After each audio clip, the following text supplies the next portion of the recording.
நண்பா, ஒரு நிமிஷம் யோசிச்சு பாருங்க. நம்ம கையில வச்சிருக்கிற ஒரு போனோட விலை அதிகபட்சம் சில ஆயிரங்கள் அல்லது 1,00,000 ரூபாய் இருக்கலாம். ஆனா நம்ம உயிரோட விலை என்ன தெரியுமா? சமீபத்துல இந்தியாவுல நடந்த ஒரு நெஞ்சை உலுக்கும் சம்பவம் இது. ஒரு 19 வயசு பையன் அவங்க பெத்தவங்கிட்ட எனக்கு ஐபோன் தான் வேணும்னு அடம் பிடிச்சிருக்கான்.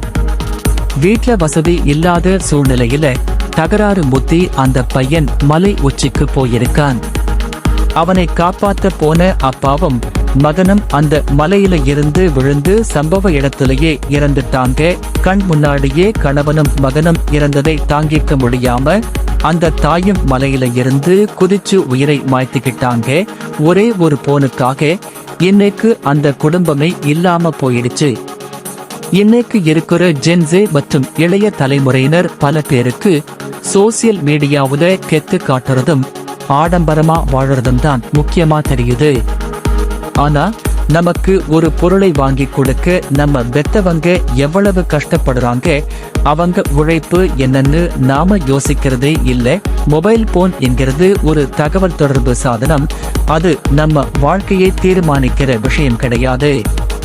பிராண்டட் பொருட்கள் உங்களை சமூகத்திலே பெரிய ஆளா காட்டாது. உங்களுடைய ஒழுக்கமும் அன்பும் தான் உங்களை உயர்த்தும். பெற்றோர்களுக்கும் ஒரு வேண்டுகோள்.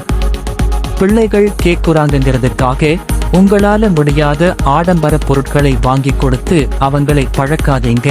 அவங்களுக்கு அன்பையும் வாழ்க்கையோட யதார்த்தத்தையும் சொல்லிக் கொடுங்க. போனா இன்னொன்னு வாங்கலாம் நண்பா. ஆனா பெத்தவங்களையோ உங்க உயிரையோ இழந்தா எவராலும் திருப்பி தர முடியாது. தொழில்நுட்பத்தை புத்திசாலித்தனமா பயன்படுத்துவோம். உயிரையும் குடும்பத்தையும் காப்போம்.